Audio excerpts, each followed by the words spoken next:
Sejam bem-vindos! Fique agora com o programa Espiritismo em Nossas Vidas com Wagner Ideale, sempre com temas que estão ligados ao nosso dia a dia. Olá pessoal, vamos a mais um programa, o Espiritismo em Nossas Vidas, e hoje nós vamos fazer a segunda parte do livro Evolução em Dois Mundos. A primeira parte, na semana passada, ela foi bastante pesada, né? Começamos quase meia hora de programa, mas não tinha como. Nós tínhamos que abordar uma infinidade de assuntos. O livro como um todo, ele tem 20 capítulos. Então eu estou dividindo 5 capítulos em cada programa, para não ficar tão pesado. Mas vamos lá. É um livro cativante, difícil, complexo, mas muito legal de se estudar. 23ª aula, sempre lembrando que o nosso trabalho aqui não é eliminar a leitura do livro, muito pelo contrário, é estimular para que as pessoas gostem, acham atrativo e vá pesquisar o livro e estudá-lo. As obras de André Luiz começam lá com o livro Nosso Lar, passa por uma infinidade de livros. Nós já estamos chegando ao final, porque terminando o livro Evolução em Dois Mundos, nós temos o livro Domínios da Mediunidade e depois nós temos o livro E a Vida Continua. E com isso fecha esse conjunto de livros que nós chamamos de Os Estudos das Obras de André Luiz sobre a vida na espiritualidade. Então vamos lá. Esse livro, então, ele vai tratar do processo de evolução do mundo físico e do mundo espiritual, porque o mundo espiritual se utiliza do mundo físico para a sua evolução. O espírito, né? De novo, mas você falou que tem 20 capítulos ou é 40 capítulos? 20 capítulos é o estudo. Existem mais uma segunda parte, que são 20 capítulos de perguntas e respostas. Esses 20 nós não vamos trabalhar aqui. E vamos deixar para que você pegue o livro, leia e veja as perguntas que são feitas para os espíritos e as respostas que eles obtêm. É muito interessante. Então eu não quero comentar sobre isso, eu quero comentar só sobre a parte do estudo propriamente dito de Evolução em Dois Mundos. Lembrando, mais uma vez, que esse livro foi escrito por Chico e por Valdo Vieira.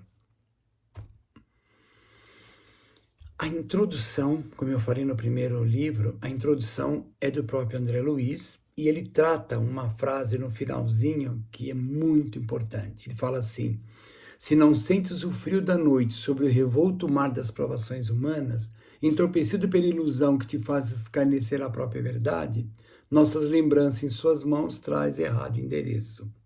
Ou seja, se as pessoas não estão propensas a querer aprender, a conhecer, não é esse material. Infelizmente, o nosso país, eu sou professor há 40 anos, posso dizer, nosso país, infelizmente, as pessoas não gostam de ler. As pessoas não gostam nem de estudar, a grande maioria, infelizmente. E estudar é muito bom, não só para ganhar dinheiro, não, para conhecer, para se conhecer, para conhecer a vida, para ter uma capacidade mental melhor. Isso é importante, é extremamente importante. Mas esperamos que, com o tempo, as pessoas acordem para essa realidade.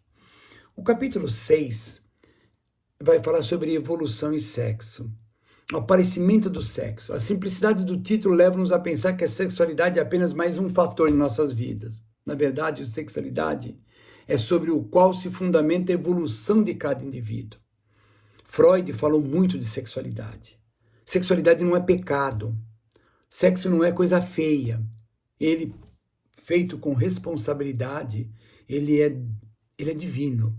A questão toda é a forma como que é conduzido pela humanidade. E aqui nesse capítulo, ele vai mais além. Ele vai falar uma coisa importante. A evolução de cada indivíduo, animando-o pela incomparável energia eterna e criadora. Aí no capítulo 6.2 a 6.3, ele vai trabalhar de bactérias diferenciadas e algas verdes.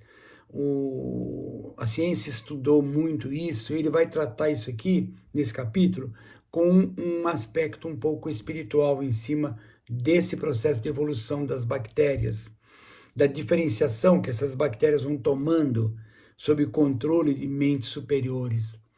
Concentração fluídica magnética, no capítulo 6.4. André Luiz cita essa concentração fluídica magnética, que em última análise são os cromossomos, hoje bem estudado pela ciência. Então ele reservou um subcapítulo para isso. No capítulo 6.5, ele vai falar sobre filtros de transformismo. O princípio da reprodução é cada vez mais aperfeiçoado no princípio inteligente. Agora, que aos poucos vai formando o veículo físico e espiritual, deixando para trás as vidas do reino mineral e vegetal. Porque assim, na estrutura atômica, na formação dos cristais, dessa estrutura, lá nos primórdios da montagem do planeta Terra, pelos espíritos de altíssima envergadura, que vêm de tudo quanto é recôncavo do universo para esse trabalho aqui na Terra, como é feito em outros planetas estão se formando também, eles vêm e preparam tudo, o famoso reino mineral, que é o primeiro que aparece com o esfriamento do planeta. Logo em seguida, essas estruturas vão se modificando, vai acontecendo uma infinidade de reações químicas, e começa a aparecer os primórdios do reino vegetal. São essas algas, essas coisas todas. Isso vai levando milhões de anos, milhões, e vai se aperfeiçoando. E esses vegetais vão tomando uma nova forma. Começa então a ter um outro dinamismo e o aparecimento do mundo animal, que também vai evoluindo, e assim por diante. Capítulo 6.6 vai falar sobre descendência e seleção. Ele continua isso no capítulo 6.7 também. A atividade garantidora das descendências da seleção ocorre gradativamente nos dois planos da vida. Tá? À medida que o princípio inteligente, ou espírito primitivo, passava e repassava pela experiência de morte, mergulhava em diferentes campos vibratórios, adquirindo cada vez mais condições de transformação e mesmo de mutação de espécie. Então, a reencarnação vem de encontro àquilo que o Cristo disse para Nicodemos. Mestre, como eu vejo o reino dos céus? E o mestre disse, se você não nascer de novo, não poderá ver o reino dos céus. Está aqui. Nós temos que, nesse processo de encarna, desencarna, reencarna, nós vamos evoluindo em todos os sentidos. O corpo físico evolui, o corpo espiritual evolui, portanto, o espírito evolui. Corpo físico, esse. Corpo espiritual, o que modela o espírito. Quando você está encarnado, você, consciência, você, eu, ou espírito, né, está aqui nesse corpo. Quando esse corpo, por algum motivo, não funciona mais, esse espírito se desloca. E ele agora se agrega a um corpo espiritual, porque ele vai continuar tendo um corpo. Se você estudar a doutrina espírita, vai ver que vai chegar um momento, daqui milhões e milhões de anos, de novo, nós não vamos ter nem corpo espiritual mais, seremos espíritos puros, que são esses que estão ajudando a construção do planeta Terra, há milhões de anos atrás. O princípio inteligente hereditariedade. Nessas duas partes desse capítulo, André Luiz vai nos apresentar que no interior das células teremos o princípio inteligente atuando e moldando suas características. Em tudo está Deus. Deus está em todo lugar. Esse princípio inteligente é uma partícula de Deus. Nós somos uma partícula de Deus. Não nós, corpo físico, nós, espírito. Porque o corpo físico, quando o espírito se deslocar, sair fora, esse corpo deixa de existir. Ele apodrece, ele volta às origens da Terra.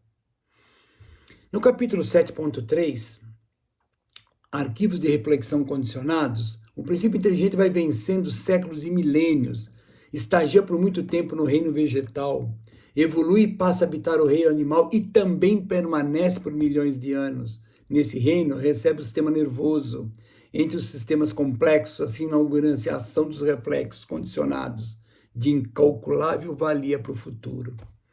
Percebe? Quer dizer, o espírito ele não nasce já com todo o seu poder. Da mesma forma como um micro-organismo precisa aprender. E ele começa estagiando nos primórdios da vida física, em vários estágios, e assim nós vamos vendo aqui.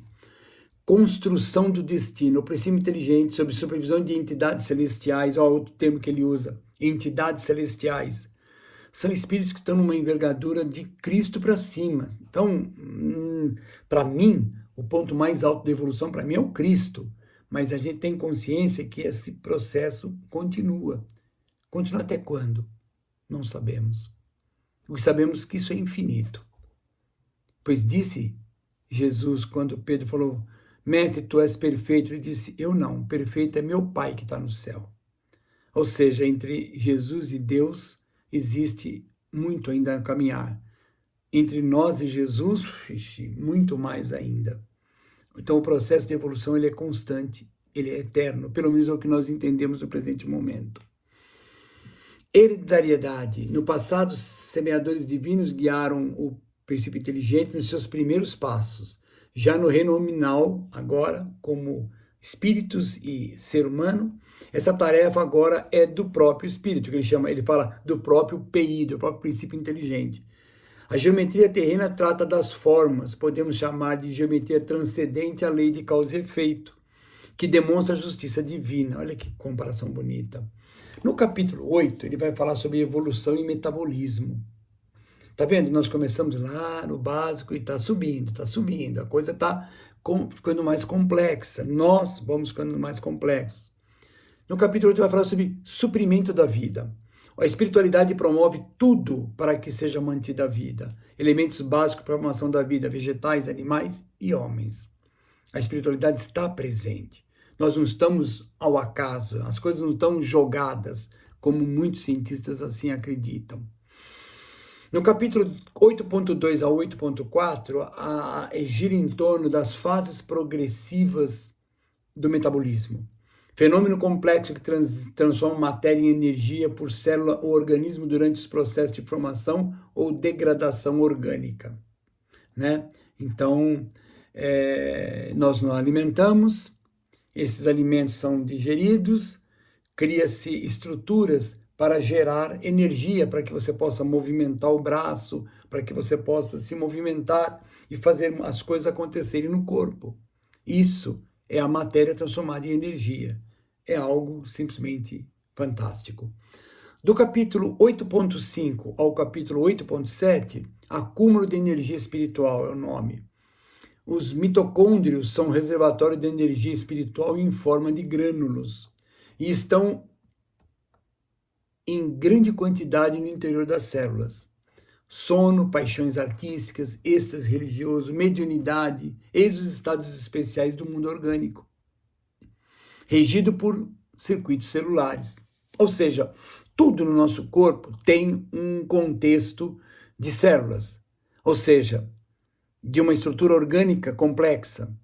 Então, se você sente raiva, automaticamente o seu cérebro emana esse sentimento, gera-se uma série de produtos químicos, né, que são os hormônios, no sangue, deixando a gente irritado, nervoso.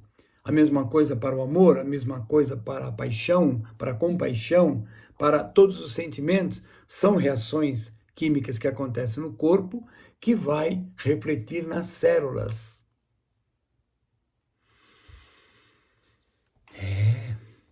Capítulo 9, evolução e cérebro. No capítulo 9.1 a 9.2, a formação do mundo cerebral.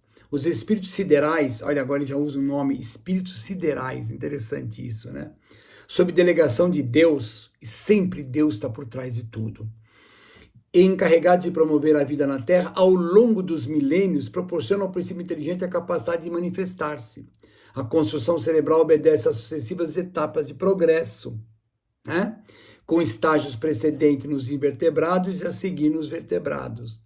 Então, há um momento nos animais muito, muito simples, a manifestação do mundo cerebral não acontece, há umas estruturas nervosas para funcionar, mas nos animais invertebrados começa já o aparecimento de uma estrutura que coordena o contexto todo do corpo. Fator de fixação do 9.3 ao 9.4, neurônios são células diferenciadas, pertencentes ao sistema nervoso, do qual são unidades funcionais. Estima-se que nós temos 14 bilhões de neurônios. Eu copiei isso do livro, eu não fui pesquisar na internet. porque eu não sou da área de biologia, mas eu deveria ter pesquisado. Mas se vocês pesquisam se esse número é válido, se a natureza hoje, a ciência hoje percebeu que é muito maior, muito mais do que 14 bilhões de neurônios. A relação dos neurônios com o perispírito é intensa e eles são tão especiais que sustentam a formação do pensamento. Aí nós chegamos no capítulo 9.5 a 9.7, formação dos sentidos. Olha que interessante. Veja vocês. Nós começamos de um princípio simples. Célula não tem ouvido, célula não tem olhos. Os animais inferiores, aqueles animais mais primitivos, acabam tendo, de repente, um meio de perceber o mundo à sua volta. E aqui ele vai falar sobre a formação dos sentidos. A estrutura do sentido e sua respectiva fixação nos animais superiores é um momento de grandiosidade na vida do príncipe inteligente. Tato, olfato, paladar são os primeiros a serem desenvolvidos. Animais que não têm visão e nem audição. Animais primitivos, mas ele tem tato para sentir o mundo que ele está. Ele tem olfato para perceber e, claro, paladar para fazer a injeção do alimento que vai sustentar a vida. No capítulo 10, a coisa vai evoluir mais um pouco. Mas ainda no capítulo 9.5 a 9.7, depois de muito tempo, aparece ao desenvolvimento da visão e da audição. Só que ainda esses sentidos estão bastante embrutecidos. No capítulo 10 é quando ele vai falar sobre a linguagem animal. Com evolução lenta, constante, que o controle dos espíritos siderais, a vida chega à manifestação de se comunicar. Começa por gestos, por silvos, por coachar, entre outros, mas inicia-se o ato de comunicar. Então você vai ver o sapo coachando, os répteis com seus silvos, alguns com uma estrutura como o camaleão que muda de cor para expressar alguma coisa. Cada animal vai ter um processo de se comunicar. Primitivo, mas tem. No capítulo 10.2 a 10.4, intervenções espirituais e mecanismos da palavra. Os primeiros hominídeos recebem dos instrutores siderais intervenções sutis para começar a articular palavras. Para nós terrenos, ainda é inalcançável a ciência das alterações perispirituais, cirurgias na espiritualidade, por sublimes geneticistas siderais, que vão pegando esse espírito que desencarnou e trabalhando ele para numa próxima encarnação ele ir melhorando esse corpo. Então, aquilo que a gente estuda em Charles Darwin, a evolução, essa evolução, ela acontece uma parte aqui, uma parte na espiritualidade. Então, aquilo que se foi dito é verdade. Não é o mais forte que sobrevive, nem o mais inteligente, mas o que se adapta melhor. Daí o ser humano é o que se adapta melhor, porque ele tem a capacidade de pensar mais abrangente. E ele vai falando aqui para nós a evolução da laringe, trabalho árduo dos engenheiros siderais, proporciona o desenvolvimento da fala. Inicia-se expressando alegria, tristeza, certeza, dúvida, mas as palavras são ainda geradas aqui na garganta, são brutas, são gritos, né? São um contexto muito, muito bruto ainda. No capítulo 10.5 a 10.6, ele entra no pensamento contínuo, luta evolutiva. Nessa fase, André Luiz nos mostra que o ser humano adquire a possibilidade de ter pensamento contínuo. Lá naquele ser primitivo, ele ainda pensava um pouquinho, mas ainda era levado pelos instintos. Começou a desenvolver a fala, consegue enxergar as coisas. Nesse processo, ele vai evoluindo. E como ele tem um pensamento contínuo, ele passa a integrar pessoas, ele passa a conviver, ele começa a ter os primeiros pensamentos, gerando sociedade, povos e formando cultura. Começa nesse momento as perguntas. Qual a origem das coisas? Qual o significado da vida? Lá nos primórdios dos primeiros homens no mundo. Ele ainda refugiado no amor egoísta da família, começa a ver o sol. Hoje nós aprendemos que a família é importante, mas o amor universal é mais importante. Nós temos que, como ao perguntar, Jesus disse: quem é minha mãe? Quem são meus irmãos? São todos aqueles que fazem a vontade do meu Pai. Ele não estava desprezando a mãe dele nem os irmãos dele, mas estava mostrando que acima da família terrestre existe a família espiritual. Hoje, aquela pessoa e aquele outro, aquelas duas pessoas são teu pai e mãe. Na próxima encarnação não serão, poderão ser irmão seu, poderão ser amigo. É isso que ele está querendo mostrar. Ele ainda refugiado no amor egoísta da família, começa a ver o sol, as estrelas e divagar sobre a existência do Criador.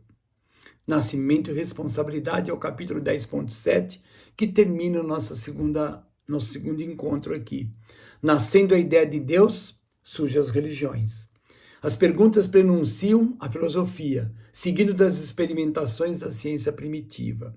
Agora sim, chega na Terra o princípio da responsabilidade. Entramos num planeta de expiações e provas, que até agora nós estávamos num planeta primitivo, onde ainda o ato de pensar era muito rudimentar, era tudo controlado principalmente pelo instinto. Espera um pouquinho, mas se essa evolução é verdade, por que hoje não tem nenhum macaco aprendendo a falar? Esse processo leva milhões de anos, milhões e milhões e milhões de anos. Número 1. Número 2, parte do processo de evolução não acontece aqui na Terra, mas na espiritualidade. Então, não é uma coisa simples, mas o processo continua. E assim nós chegamos ao final de mais um programa, o Espiritismo em Nossas Vidas, que é onde estamos estudando o 23º capítulo, que é a segunda parte do livro Evolução em Dois Mundos. Na próxima semana vamos para a terceira parte do livro. Esse livro e o Domínios da Mediunidade foram divididos em 4 partes, tá? Pela complexidade dos livros. E os outros todos foram divididos em 2 partes. E assim, eu agradeço a todos e fiquemos todos com a bênção do nosso Mestre Jesus.